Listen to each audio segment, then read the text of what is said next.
Hello, everyone. Welcome to Conversations from the C-Suite, the girlfriend's guide to being a CEO. I am your host, Dr. Stephanie D. Barnes, and it is almost time to begin our next episode. But you know how we always get it started. We want to make sure that we are not having a conversation by ourselves. So now is the time for you to share. You know, we like to invoke the power of three.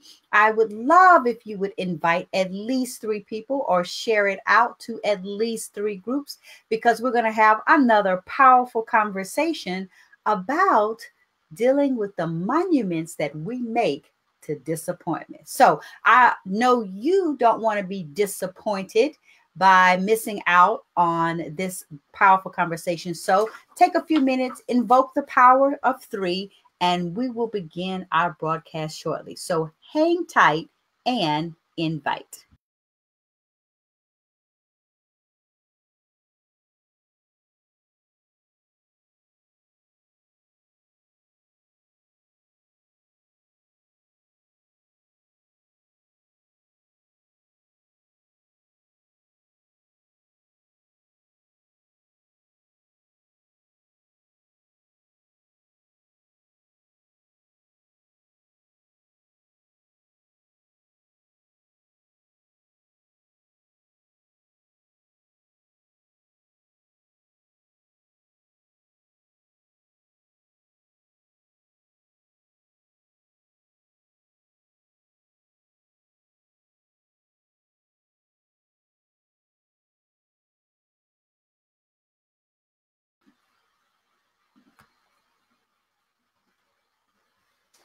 Well, good day, everyone. Hello, and welcome to this exciting episode of Conversations from the C-Suite. I am your host, Dr. Stephanie D. Barnes, and it is my pleasure to be here with you in the C-Suite, where you can learn how to be the CEO of you, because we know that every woman needs to be the CEO of her life. She needs to have a seat at the table, because when a woman has a seat at the table, not only can she make decisions for herself, but she gets to create a seat for someone else. And Conversations from the C-Suite is a power-packed hour that provides women a platform to discuss the real issues that real women face, because we know life doesn't end when we leave the office. And you know what? CEOs don't just wait on great things to happen. They make great things happen. That's why the word is Chief Executive Officer. We want to focus on getting things done. Why in the C-suite, you may ask? Well, because the C-suite is where the decisions are made. In any company, all of the power begins in the C-suite. And each of us has a C-suite in our own lives. It's where we have the power to create the life we desire and deserve. So that's why, whether you report to a CEO or you are the CEO of your own company, you need to remember that you are always the CEO of you. Now, what does that CEO do? We know CEOs make great things happen. Well, they make CEO moves. Now, you may be a CEO on the rise, meaning you're just getting started with making your CEO moves. You've decided to be the CEO of you, or maybe you're trying to figure out, hey, what am I supposed to do? You're in the right place. You may also be a CEO on the move, meaning you've been at this for a little while, but you need to get a little stronger to perform a little bit better, and you need a little bit more knowledge about how to be the best CEO of you. And then you may be the CEO. But here's the thing, regardless of where you are in your journey to the C-suite, you can always take it to the next level. Because remember, number one is followed by number two. So if you really want to stay number one in your life, whatever that means to you, you've got to stay on the move, which is why we are dedicated to making sure that you feel something, you learn something, but most of all, you got to do something, baby. That's right. You've got to take action. Your decisions begin in your mind, but they come to life through your actions. So we want to help you to make those CEO moves. We want you to create those circles of influence, to elevate yourself by educating and empowering you, and then finally operationalize what you learn so that you can optimize your outcome. Because if all you do is take notes and feel good and say rah rah, then you're not going to stay in the C-suite. You may not even get there because it's all about the CEO moves that you make. So, are you ready? I hope you are. I'm really excited about this episode, as I'm excited about each episode, because we are doing some great things, having powerful conversations with some powerful women. And we've got a powerhouse in the lobby waiting to join us during this episode. So tonight we're going to talk about disappointment. Okay. Everybody experiences disappointment in some kind of way. And you know, we have been discussing relationships over the past few episodes because the very first move in making CEO moves is creating your circles of influence, which means developing relationships with other people. And if you know, like I know, you know that at some point, other people are going to disappoint you. They may disappoint you because they don't do something, or they may disappoint you when they do something, or just as a person, you may face disappointments that influences and impacts your relationships with others. But you know, facing disappointment is almost as inevitable as change. And that's not being pessimistic. That's just recognizing that sometimes we have different expectations than the actual outcomes that occur. So that, what does that mean?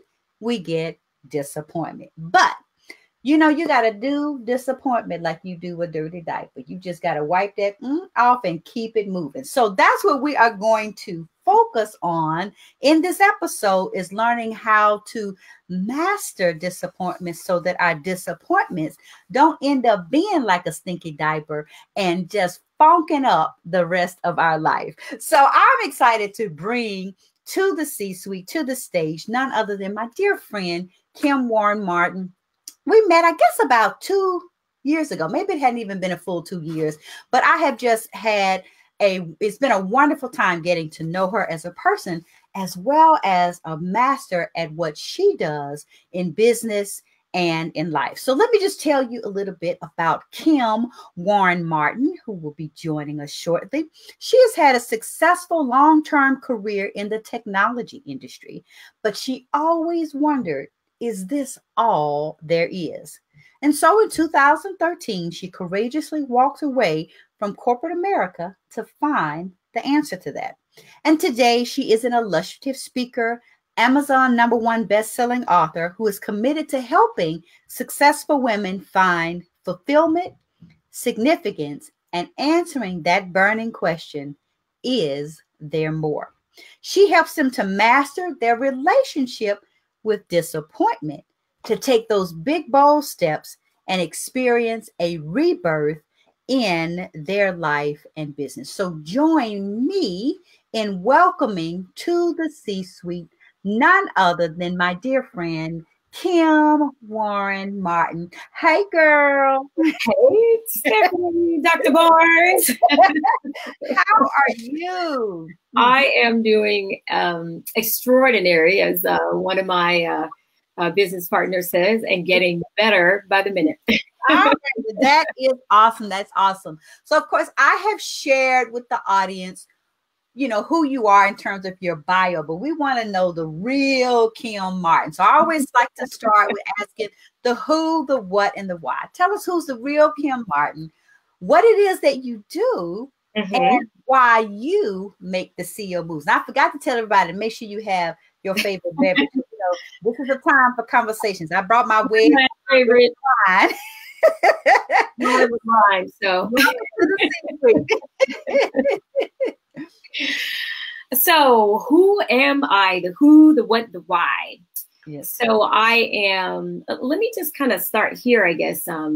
So I grew up, I'm an Arkansas native, so I'm a Southern girl. Yeah. And I was number one. I still am number one of four girls. And so I was a role model for them, whether I wanted to be or not. And when I was growing up, I loved the arts. And so I was absolutely convinced that my distinct and legitimate reasons for being on the planet were singing and dancing on Broadway and acting in movies in Hollywood. And my parents actually called me into the living room one evening and said, you know, they've been reading in the Wall Street Journal about careers in technology and engineering, and that those were going to be some of the most lucrative long-term careers going forward. So since I was a role model, I was the oldest, they were going to send me to engineering school. So, you know, the only thing I could think of, I call it my Charlie Brown moment, because I was like, it was like, like totally not in alignment with what I thought I liked. And I was just thinking, you know, they don't give Oscars, they don't give Tonys, things in engineering school, right? Right. But I rejected, and in my day, or with my parents, or maybe it was just my family. But you know, you kind of, you know, you could do your rejecting, but actually, I fell in line. They put me in the car and they took me to school, like that. So I figured, hey, since I have to be here, let me do it well. Let me do it as quickly as I can and be done, so I can make them happy. Then I can, you know, move on with my life. So, but what happened was I got a job, and like a real job, like with real money. Yeah. And, you know, wasn't one of those at the mall, you know, at Zales for Christmas or one of those kind of things. I had done all those. This is like a real job with some zeros, you know. Yeah. Zeros right. Zeros are awesome. And, you know, it got really good. I did well. There were, you know, I got promoted. There were perks. It just, you know, I did well, and my sisters followed in my footsteps. My parents were proud. And I looked up, and, you know, it was like 20 plus years later, and I was still hanging out there. Yeah. And I was still asking, but the whole time I moved around, you know, technical roles, business roles, and that sort of thing, because I was still trying to find my fit. And even though I did well, because, you know, it's just one of those things, you're not gonna, you just commit to making it work. And that's what I was doing. I was doing the things I was expected to do, but I was not doing what I wanted to do with my life. And so what happened was I got invited to one evening, actually got a call at home. I was invited to run the women's initiative for this multinational corporation. And so it wasn't really where I wanted to go, but I said yes. And I did it. And, you know, in the US and around the world. And here's where the pivotal moment came for me. Someone actually, my role was to help get more women to the top on the technical side, on the business side. And someone told me no one night. And I was just like, did you say no? I mean, you know, you want to be at the top, like, right?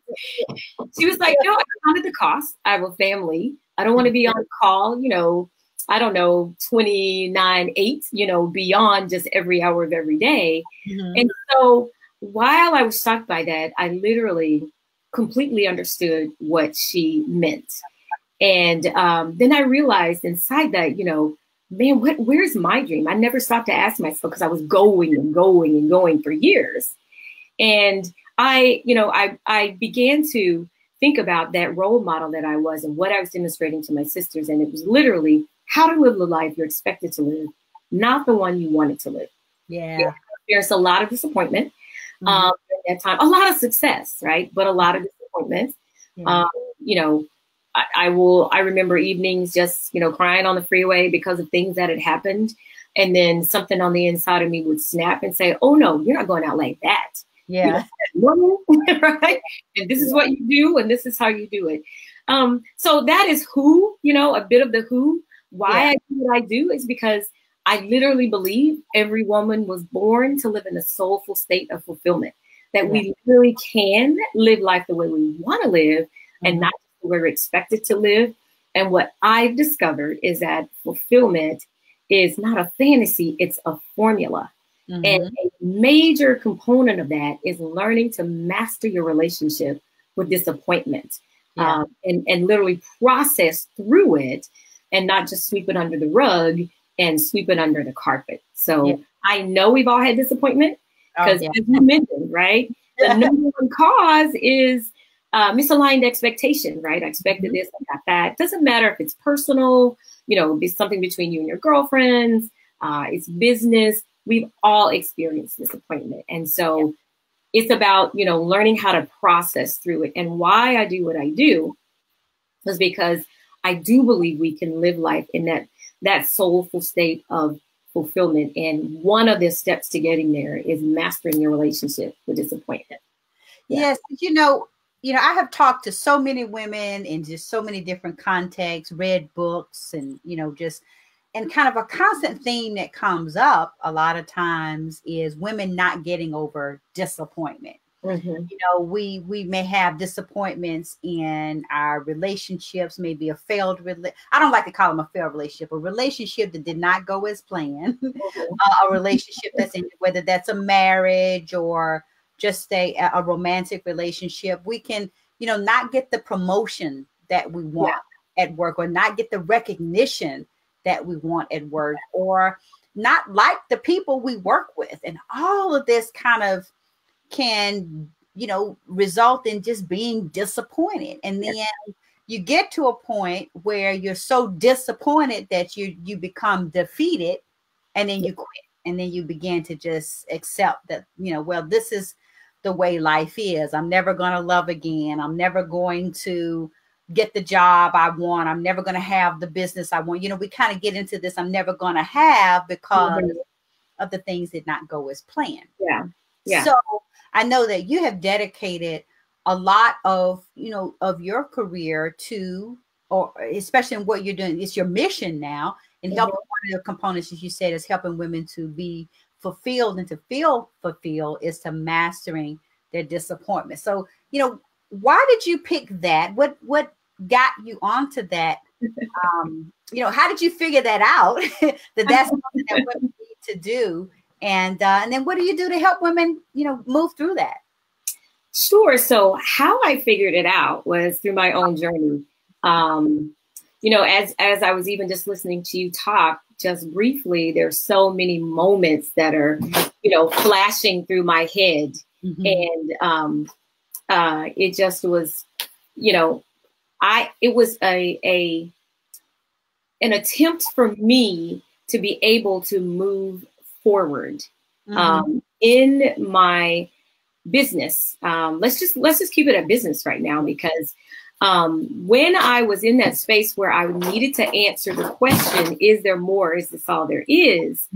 I had what I call my shower moment. I had my Charlie Brown moment. Now I got a shower moment. And so my shower moment was that moment one morning when I hadn't slept very much at all, which happened a lot. And I was in the shower because I needed to get to work, worked all night on some things, and, working around the world, all the different time zones. And so it just, you make it work. But I just said to God, you know what, you have been so good to me. I'm so tremendously blessed. I don't even know if I have the right to ask this, but because I feel like there's more, because, I have that question, is this all there is? There must be. And so how do I get to that more? And so, a couple years after that, I walked away from my career, as you mentioned, in 2013. So it's really interesting to believe now it's been like 5.5 years when I think about it. But on my journey, I made a lot of investments in people and products and programs and so on and so forth. And I had these expectations of what would be delivered for the time, the investment of time and money that I was giving. And time after time, the expectation wasn't met.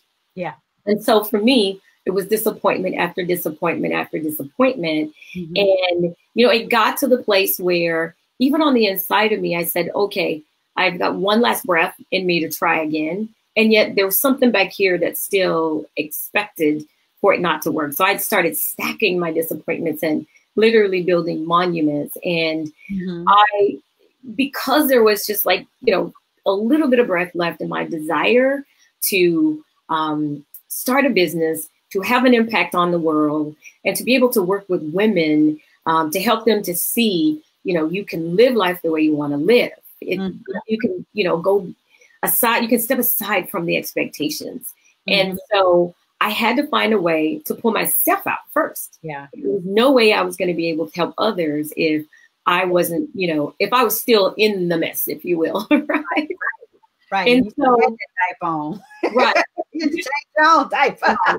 And so that whole process literally came from my own journey of moving from what I like to call regret to rebirth, and going through, literally accepting the things that had happened, learning lessons from a healthy place, putting those lessons into practice, being able to teach others. And then from there,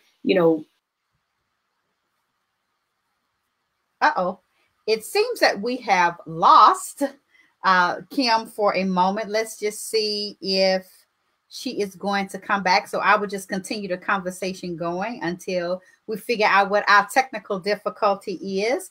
And, that is one of the things that, when you are dealing with technology from time to time, you are going to have, some disappointments from technology. So I'm just going to let Kim know that we lost her, although I'm pretty sure that she knows that, but she may have experienced a drop in her coverage or something, or her wireless, because sometimes the internet will drop you. So I would just continue going on. One of the big lessons that Kim was beginning to tell us about was, learning from your own disappointments and being able to translate that into being able to help others. So sometimes, your disappointments can lead to not only you being able to help yourself, but helping others. Because, if you are experiencing disappointment, then, others are as well. And so the lessons that you learn for yourself in being able to, get to master the disappointments and to be able to move forward, or actually something that you can help someone else. But, so that's kind of one key takeaway. And the other thing that I hope you heard Kim talk about is recognizing that just because you've been disappointed in one instance doesn't mean that that disappointment is going to continue to show up in other ways. And she was beginning to talk about these whole monuments of disappointment, the monuments we make to disappointment. And, and I can speak to this, myself in terms of, how when I look back over my life, a lot of times, I have built monuments to disappointment, meaning, you begin to attribute what happened in one situation to something new that's happening presently, and even project it on to future situations that have not even, come to light. So, if you are unable to master these disappointments and learn to get through them and get past them, then they will continue to influence and impact, what happens to you going forward. So it's really important to do that.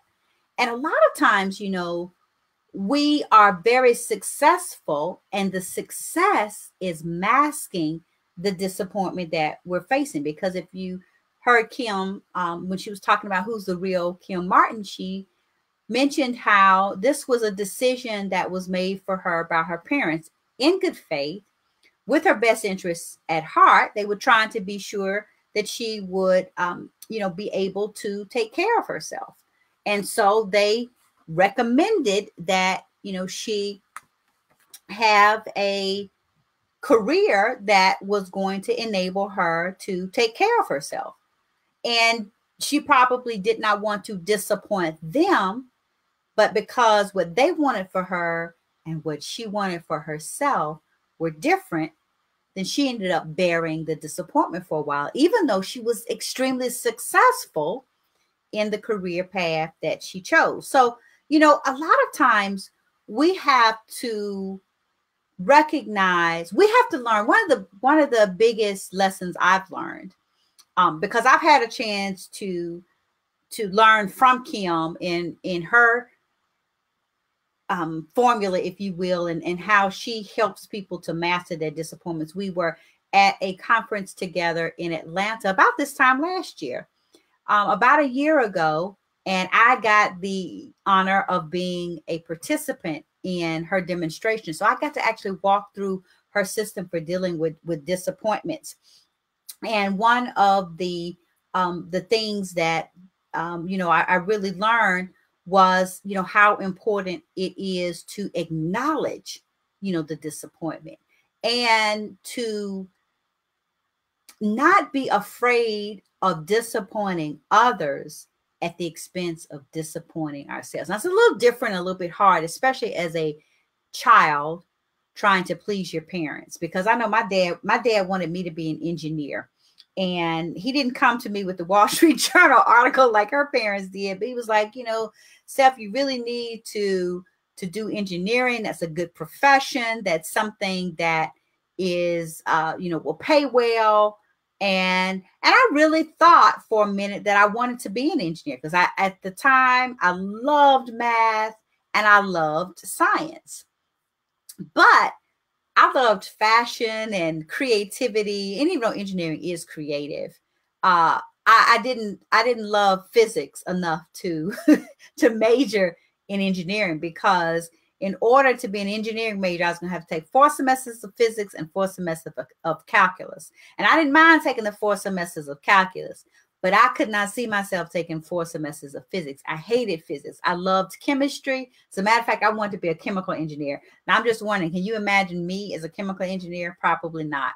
I'm probably a little bit too out the box to be to be a chemical engineer.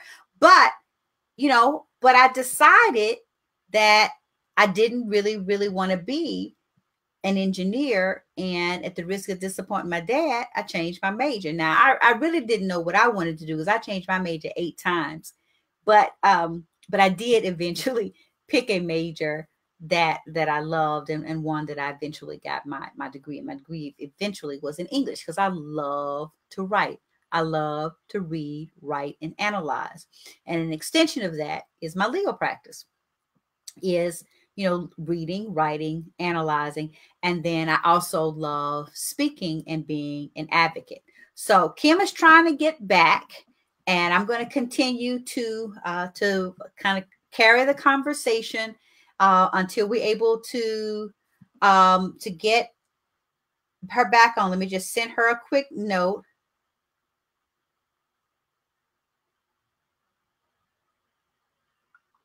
And see if we can get her back on. Oh, I think she's here. So, so it looks like she is going to be able to make it back. Yes, there she is. All right. Although I'm sure y'all would just, you know, really happy to hear all my scintillating conversation. All right. I kept it going. Oh, my deepest apology. I am like, what is going on? I've been on all day. That happens. Yeah, that happens. And so I was just kind of filling in with pointing out some of my takeaways from what you had begun to share.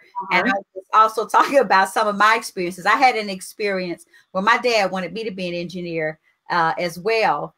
But I ended up changing my major. I didn't stick it out and changed my major 8 times before deciding on English. But because I just knew that even though I might disappoint my dad, I was going to disappoint myself a lot more had I stayed in chemical engineering, because I would have had to take 4 semesters of physics, which really wasn't for me. Yeah. So, yeah. This is supposed to be a conversation, and I have kind of had a little soliloquy here for the past couple of minutes while we were working through these technical issues. But now we are back. Kim is back. And so I'm going to turn it back over to you, and you can pick up where you left off. So perseverance got us through. Yes, yes. So I'm not exactly sure where I cut off, but I was just sort of wrapping up saying that, you know, how I got into this was literally, because you were beginning to talk about, I think, kind of like the the first stages, if you will, of the process of mastering your disappointments. I think it's where you would get into. Yeah. So I literally my mastering the disappointment within process is 4 stages, 4 quadrants. And shall I talk more about each one of them? Sure. Okay, sure. Oh, great. Yeah. So the first quadrant has to do with acknowledging the things that you had to go through. And it is not about going back to relive, you know, all the emotional parts of it and those components and things, but it is about getting it down because so that you can really begin to clear it out. And so, you know, the Bible says a little foxes spoil the vine. So we leave little things there. And I always tell people it's big things, yes, because big things have these traumatic impacts on our lives, but little things eat away at us little by little by little. And that really where our expectation just sort of, you know, it may start here, but it goes down, down, down, down, down. And it can be in any area of life. So we start there. And we just list those things that caused us regret, those things that caused us disappointment. And it could be something that a 3rd grade teacher said, you know, you spell, so you'll never be a writer, you know. Well, little did they know you don't even really have to spell that well to write these days. But it's just a matter of anything that has held you back, anyone, anything, or any situation.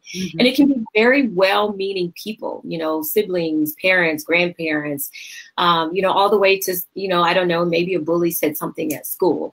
But it really is about getting those things down, all the things that you had to go through. And then, so that's actually step number 1. And we do this in a quadrant. So it's step or quadrant number 1, what you had to go through. Step number 2 is how you were able to grow through the things you had to go through. So it really is all about looking at it, you know, from a healthy place to see what lessons can you, you know, what lessons did you learn from that? And lessons, you know, they're 1-to-1 or 1-to-many. So in a case of a failed, well, we won't say failed, a marriage that completed itself. Let's do it. Yes. Had an early termination date. Had an early retirement. But you know what? I read something really interesting that said failure is not final, it's feedback. So even in that regard, what feedback, and I love that, right? What feedback did you get from that relationship that, you know, completed earlier than you thought? Or even in my case, in some of the programs and products and things I invested in, you know, what feedback came from that? And so what lessons did I learn? And it's about coming from a healthy place. And like I said, they're 1-to-1, you know, 1-to-many in the case of a relationship. You know, maybe you learn that you should speak up more, or maybe compromise more, listen to the other person more. So again, there can be 1-to-1 or 1-to-many. And it's about drawing those lessons out and really from a healthy place, not, okay, all men are dogs, I'm never going to date again. Like I think you mentioned that earlier, right? Yeah. That's definitely not healthy especially when you have a desire to be in a relationship and one that works. Right. So you know, I just want to just pause for just a second, because you know, I think a lot of people don't make that transition from like 1 to 2, because they may acknowledge, you know, what their disappointments are. They may acknowledge what it is that, you know, they may remember, they may carry that statement with them forever, but they don't ever really truly get to the point of figuring out, you know, the lesson learned from it and moving beyond that. Because a lot of people, I think, kind of get stuck right there. I'm disappointed. You said this to me. He didn't do that. I didn't get this. So, I mean, we acknowledge it and then we kind of hang out there. Yeah. You know? Yeah. Well, we acknowledge it and we hang out there. And what happens is, you know, disappointment sort of begins to control us, how we move, how we make decisions, who we talk to, where we go. It's this invisible force that begins to control our lives. And it brings along with it bitterness, resentment, you know, and a whole lot of other things that keep us back and keep us from going forward. And I think one of the things for me and, you know, what I had to do in that first quadrant is put my own name down, because there were things that I had to own up to and I had to take responsibility for some of just even for some of the money I spent. Like nobody ever took my purse and ran away with it and took my wallet and, you know, swiped it in a card reader or anything like that. I willingly gave. Now, that would be in anticipation of an expected end or expected return. And there, you know, is where the disappointment came from. And so for me, it was such that I began to question my own judgment and, you know, making good decisions, you know, what am I doing? And, you know, maybe I'm not cut out for this entrepreneurial stuff. You know I can go back and, you know, but I didn't want to go back. I didn't want to go back. And I was committed to making it work. So you're absolutely right. You want to learn those lessons, which is part 2 or quadrant 2. And then not only do you want to learn them, you know, for example, for me, an example I always give is what I learned is, you know, if you have a program or a product, something that's high dollar, for me, what I found works best if I can sort of pay on delivery or, you know, pay on completion, like even if it's like a 3-pay, like we have 3 milestones. You completed something, great. You know, you get a third. You completed something, you get a third. You completed something, you get a third. Versus where if I give you all the money up front and something goes awry and you don't deliver, you know, then you have the leverage. Really disappointing. There's some things we have to, you know, other things you got to put in process. But so learning that lesson and putting it into practice, you know, not just learning the lessons, but you really want to practice. Again, you're gleaning from a healthy place, things we can, you know, be able to move forward differently with. And so in order to do that, you have to put them into practice. And then once you put them into practice, you know, it's really all about what you had to go through, how you're able to grow through what you had to go through. And then you put it into practice and you start to get some results in your own life. And you start to realize those things that you are getting good results from, they become a part of your own personal success formula, how you, you know, how you navigate and move, you know, through some of the things that you had to go through. So you now have some tools to say, okay, this is what I learned. And so because of what I learned, this is how I'm going to go forward. Right. And so that becomes your own personal success formula, but not just for you, you can teach others now. And so that's what I love about it. You can then begin to teach others.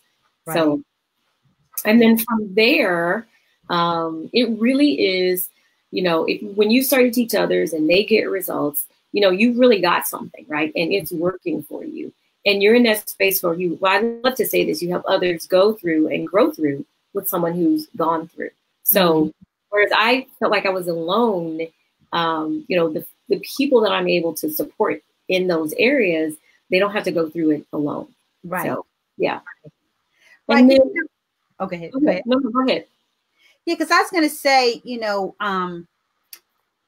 a lot of times we kind of, you know, you get stuck as we're trying to move through these things. You know, we get stuck in the acknowledging the disappointment and kind of, you know, and then we get stuck in the lesson learned, and we, you know, we get caught up in our own story. I know I used to work with a coach who specialized in, you know, helping people to tell their stories. And one of the things that he talked about was that a lot of times we get caught up in the story of our disappointment and it becomes our identity. And so that prevents us from moving forward and moving through it, because, you know, it almost becomes an excuse or a crutch, you know, that, you know, you get so used to telling the story of your disappointment that you miss out on the story of your success. Right. And you know, so it's some of the work that I do that is called a secondary benefit, because you're getting some benefit from holding on to that. While you want to move forward, there's still some benefit you're getting out of being stuck and staying there holding on to it, even if the fact that you get to tell your story and people commiserate with you and they, you know, they go, oh, you know, woe is you and that sort of thing. Yeah. And so what I know, though, is if you still have that dream in your heart, right, you're constantly disappointed, because the more you tell that story, you continue to reaffirm and reaffirm subconsciously that, you are not going to move forward, that this happened. There was a stop sign, but what I decided to do is, pitch a tent while I built a house. We dug a foundation, this, you get what I'm saying, right? Right. I'm going to say right here, and here's the travesty of that. And this is what I did not want to occur in my life. I read this statistic that said the number one regret people have on their deathbed is they lived the life they were expected to live, not the one they wanted to live. Yeah. And so when you get stuck there, right, people, it's okay because they expect, all these horrible things happen. You couldn't push through this and that. And they go, well, you've told the story so much. People say, oh, you know what happened? She really wanted to do this, but she couldn't because this happened. And so it becomes everybody's story about you. Right. But the truth is, you have the responsibility for the calling, the purpose, the destiny, the dream that you have in your heart, irrespective. And I know some hard things happen. I've had some hard things happen to me, and I still had to find that way to process through. And it wasn't like, oh, I went through these 4 quadrants and great. Now I did this yesterday. So cool. Let's get going today. It was a process. Right. It was a process. Yeah. Months and months and months. Yeah. For me. Right. And I think that's something that people have to appreciate and understand, is that it's a process, which means you have to be committed to mastering your disappointments. Meaning, yes, indeed, yes, you can't just think it's going to be, you take a quick, it's going to be a quick fix. It's a habit that you have to relearn, or learn a new habit rather, that is going to take you away from that, rather than kind of repeating, the same thing that led you to the disappointment in the first place. As I was listening to you tell your story about your parents, and I talked about this a little bit as while we were waiting on you to get through my tech challenges. Because, a lot of times we don't want to disappoint others, and we take on the disappointment for ourselves. And, I was just sharing, in the case of you as a child, being respectful to your parents, that's a really hard break to make, to decide, well, I'm not going to disappoint my parents. I don't want to disappoint my parents, so I'm going to do what they asked me to do. And that's something that a lot of us do, out of respect and love, love for our parents. But, when you, when you were a child, you act as a child, messing up the Bible verse, but you know how it goes. You know how it goes. Yeah. Like a child. But now you put away childish things and that sort of thing. Y'all roll with me. Now I will mess up the Bible verse, but you know where I'm going with it. But my point is, it's easier to do things like that when you are young and pliable and really in a position of deference, just given your age and things like that. But when you a grown woman, even though you may still love, and some people are still trying to please their parents, who as grown people, or maybe it's your spouse or your loved one, or the people that you respect, you're still trying to please them. At what point, when we get grown, we put away those childish things and step into a commitment to not disappointing ourselves. One of the things I realized is that the responsibility is dual. It's your responsibility because of what you were created to do and be, and the value you give to the world.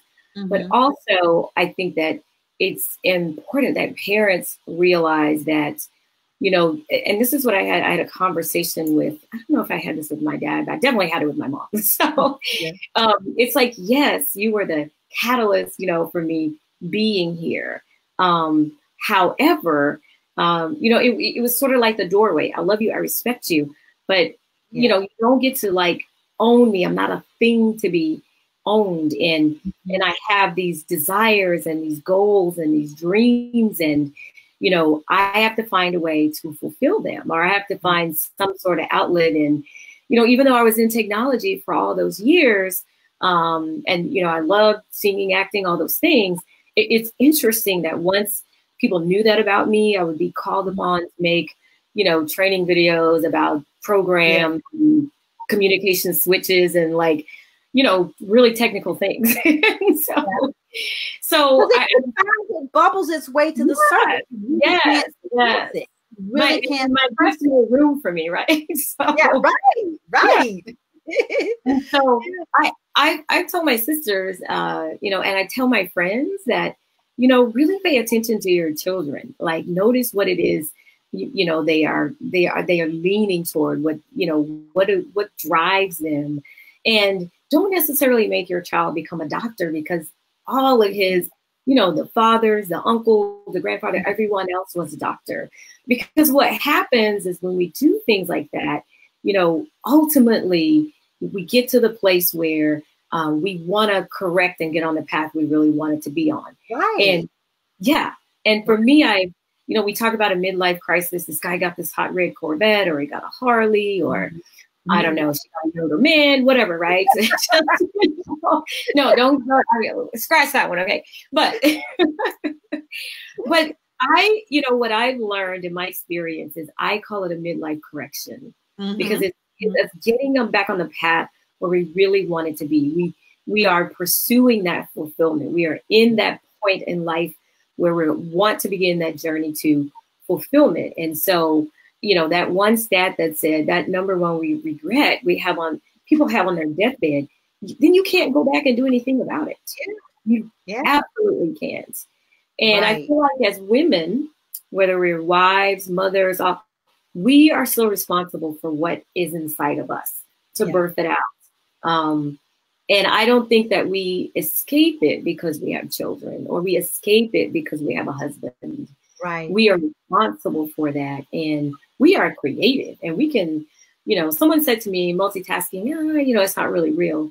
Maybe, I don't know. But we seem to be able to do and manage things, juggle things. And so I still feel like there is that place where we are still responsible for that yearning, that calling that burns on the inside of us, and that we are not relieved of that responsibility, which makes us ultra special, right? Because extra dies. It just either it's gonna come out, and you know, it's either gonna come out in a positive way, or it's gonna come out in a negative way. And you know, because I was sharing, you know, that one of the reasons that I, you know, changed my major was, even though I loved math and science, I really wasn't passionate about math and science. I loved reading, writing, being creative, and ultimately advocacy.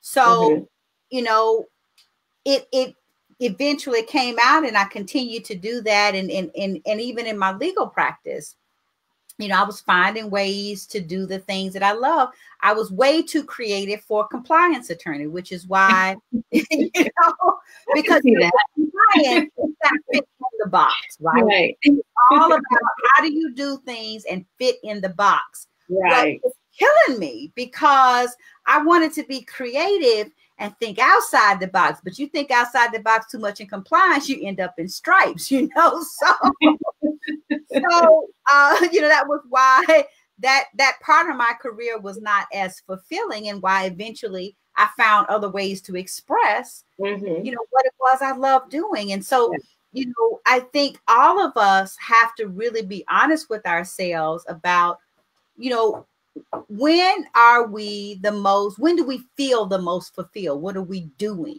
And, you know, for me, it's advocacy and being creative and writing. And by the way, y'all, my dog, just in case you're wondering, you can see her. I don't know that. She has decided that now is the time that she wants to come play. Wants to play. I see a toy there. Yes.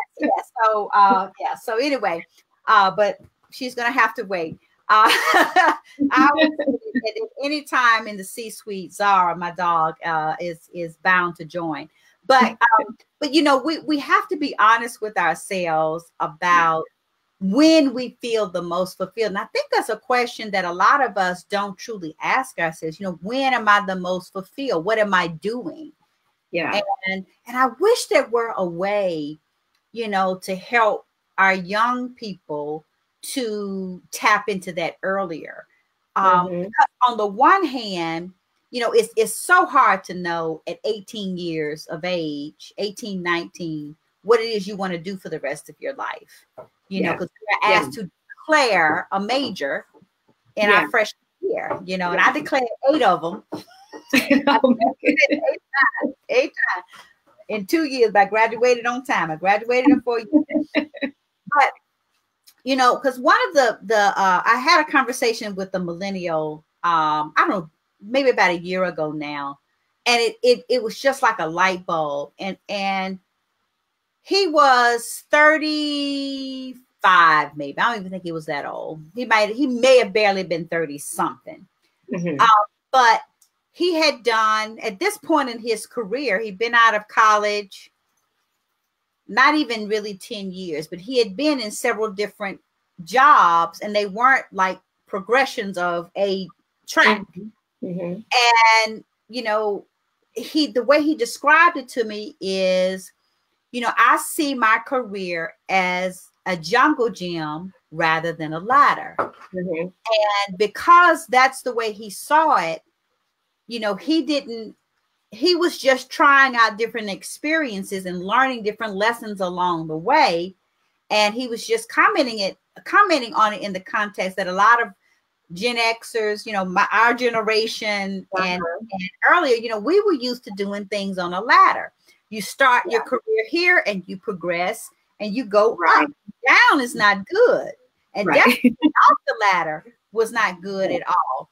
And I think, you know, we have to see our lives more like a jungle gym rather than a ladder, and give ourselves permission to go left and right and up and down, and recognize that we get a lot of good stuff when we move around like that. And it's not necessarily a bad thing. I totally agree. And I think even in my career, it's funny. Someone once said that you're like a baby boomer millennial, like, or a millennial baby boomer or something, because in my mindset, I already told my dad, I will not get the 30-year watch. Just right. It's just won't be my path. And so I did move around a lot, and I did do a number of different things. And as I look back, I'm grateful that I had, you know, managers, mentors, people who could see in me that, okay, she's about to master this and we got to give her something else to do. Or we're probably going to go somewhere else. And so, hey, girl, how I was invited to run the women's initiative, because they were like, you know, we were planning something else for my career after about 18 months in this role. And, you know, my direct manager was like, well, I can see that you can do this with your, you know, eyes closed, one hand tied behind your back. So let's start planning. And that sort of thing. And when she called me up, that wasn't even a part of our plan. But as it turns out, I think it was a part of the divine plan. And it just worked out beautifully and, you know, set me up for where I am today and gave me the experience to work with women around the world. I think there may be maybe one or two, you know, continents, land masses where I haven't actually had the opportunity to touch people, right? To work with women. But it's an amazing experience. It's tremendous learning. And I know what I know from experience and doing that. And so that's why I'm so passionate about what I do and really helping women to, you know, get on that journey to fulfillment, move beyond disappointment, you know, not get stuck at that stop sign as we talked about. You don't want to be the corner house, but stop sign, because you know, it could have. So yeah, it all jungle gym like. Actually, when I was interviewing for one corporation, one of the staff members that interviewed me said, well, you know, she looks like she's been a lot of different places, and how do we know she's going to stay? And so the manager himself fought for me with his own staff members. And that person is actually a friend of mine to this very day, like, I don't know, 20, 30 years later. We have traveled the world together. So yeah. So it's been, that was an interesting journey, but, you know, in the vein of disappointment, there were those there as well. The fact that I even had to go into that, right? But, you know, life is beautiful. And for me, I feel that life is too long to live it unfulfilled. Oh gosh, yes. And life is all because I remember when you said that, because I remember having a conversation with a friend, and we were both commiserating on our marriages, and I had gone through my divorce and he was going through his, but you know, we were just talking about how important it is to be happy. And I said, yeah, life is too short. He said, life is too long. Life is too long to be unhappy. Yes, you are right.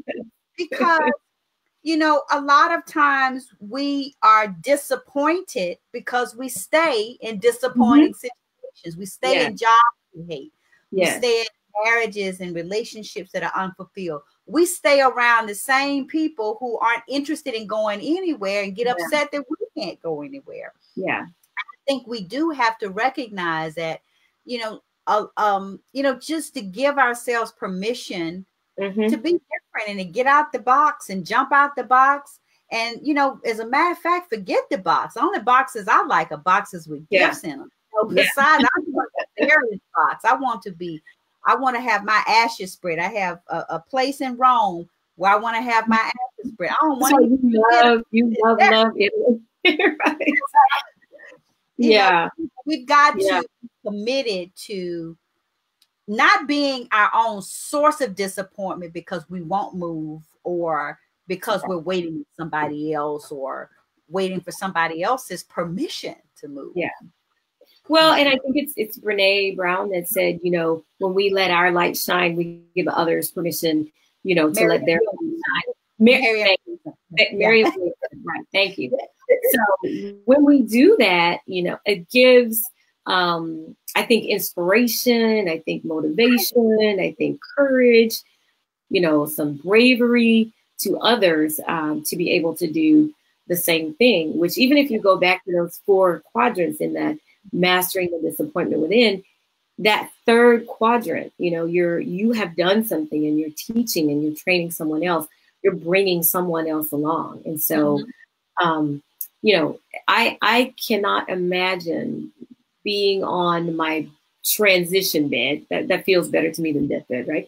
But being on in that place and knowing there was more life left for me to live. There were things I, you know, didn't do or didn't get to experience. And I love, now this I know for sure, it was Miles Monroe that said, the wealthiest place on the planet is a cemetery, because there are lives that weren't written and paintings that weren't painted and songs that weren't sung, all those sorts of things. And so I think that life is so precious and so, you know, valuable. Like, we have this amazing opportunity to live it, and we have a responsibility and a right, but we should, because there's a mark we should leave. It's almost like a track meet, you know, you hand the baton to someone else, you hand it to someone else, you hand it to someone else.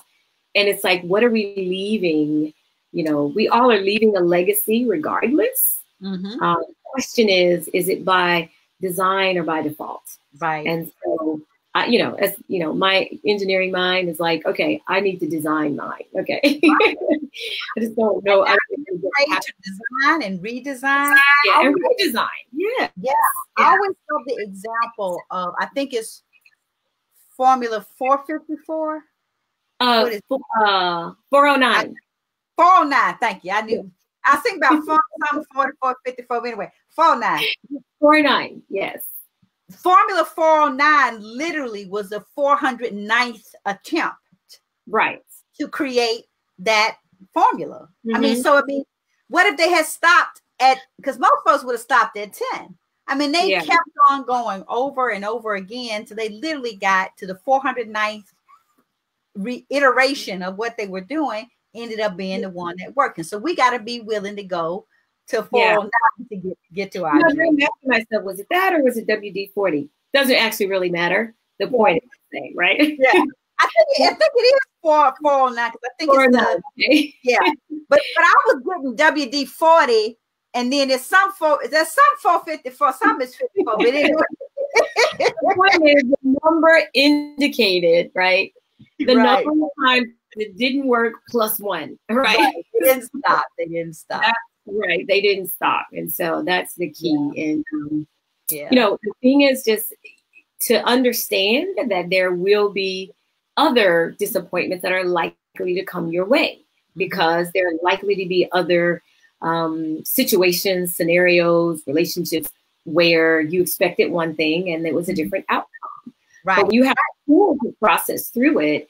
Like literally now I can say, okay, here's what happened. What did I learn from it? You know, what can I put into practice, and how can I move forward with whatever that was? It can be a matter of 10, 15, 20 seconds. That you can really be able to process through it and not get hung and not get stuck. Yeah. So you just kind of disrupt that opportunity to get stuck, you know, just interrupt it and move past it and go forward. And so that is the thing I love, just because I want to see people, and I particularly want to see women fulfill their purpose, fulfill their calling, and be really fulfilled in life the way they're living their lives. And so I do realize that's a vital part of getting to that place of fulfillment. Yeah. Yes. Yeah. Yes. Well, of course, I'm disappointed that we have gotten to the end. We are at the end of the hour. And as these conversations always go, you know, we could go on and on, you know, talking, and because, you know, it's there's so many things that we can learn. Of course, we have just skimmed the tip of the iceberg as it relates to the depth of the work that you do in helping women in particular to get through this. So I would love, of course, if you would share with our audience how they can get in touch with you, how they can work with you even in helping to master their own disappointments, and as well as anything else you may have going on. Sure, you bet. I'll start and go backwards. You know, anything else I have going on right now, I'm super excited and super blessed to be running the Successful and Fulfilled Digital Summit. And it is really all about helping women to not just be successful, but to be fulfilled. And, you know, I talked about that fulfillment formula. And so if anyone, I invite everyone over to Successful and